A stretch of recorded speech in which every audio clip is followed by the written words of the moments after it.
All right, boys and girls, we are going to make a new PDSA today for our fractions, since that is what we've been working on in math. My name is Gina Sherman. I'm a third grade teacher in the Estacada School District. This is my first year teaching in the Estacada School District, but I've been teaching for 11 years.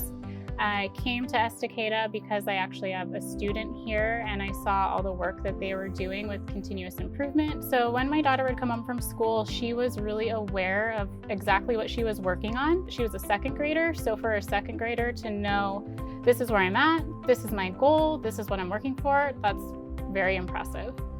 What do you think we should work on with our fractions? So when I joined the Estacada School District, they gave us a lot of support in learning about PDSAs and continuous improvement. PDSA is making a plan for your class of something that you want to work on.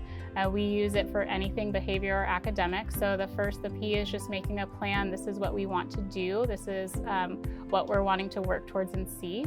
The do is what we're going to do to get there. So we come up with steps that we want in order to be successful, what we think will help us to be successful.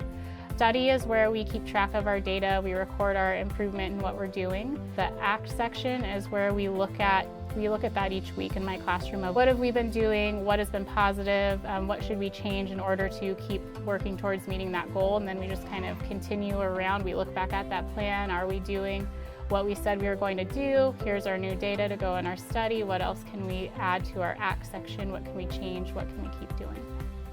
When we do our plan, do, study, act, we make sure that we all agree on our plan, and then we agree on what we're gonna do to improve what we're doing for it, and then we set our goal and we start working towards it. 1/2. One of the goals that I had in my classroom was on one of our CFAs, make sure we at least got a 3 or 2 on our math problem. It means that you're on task for 3 and you're like right on track and you don't need to go higher or lower. You're right there. And a 2 means that you need to work a little harder, and it means you're in a good place, but you just need to get that 3 to be right on track.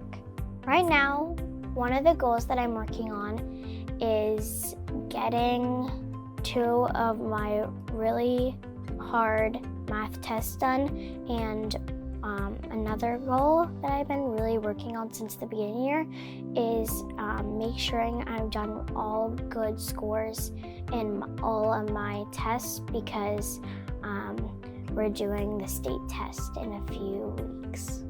The strategies that are making a difference for me in math are using the number line in fractions and just kind of practicing really hard every day. It wasn't hard for me to learn PDSA because my teacher really explained it and expressed how you can use it to help you.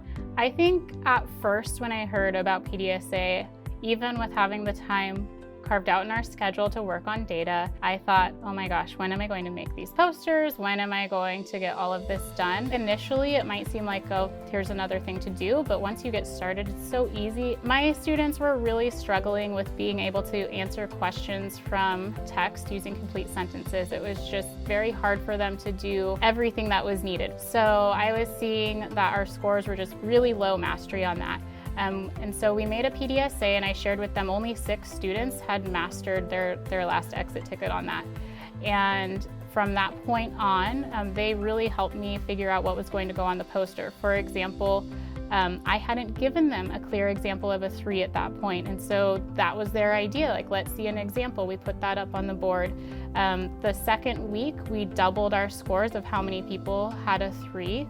The third week, we went up a little higher. We've now tripled how many people get 3s. It's been amazing to see that growth. It's a really clear growth for us. The thing for me is, now that we're doing it, we see actual growth. You know, I told my students, it's on the walls. Like, we can see it. There's nothing, we don't need to be nervous about showing people what we're doing, because here it is. Look at our wall and see how much you've improved. So it's worth the time that it takes, but really, it's really not that much once you get started.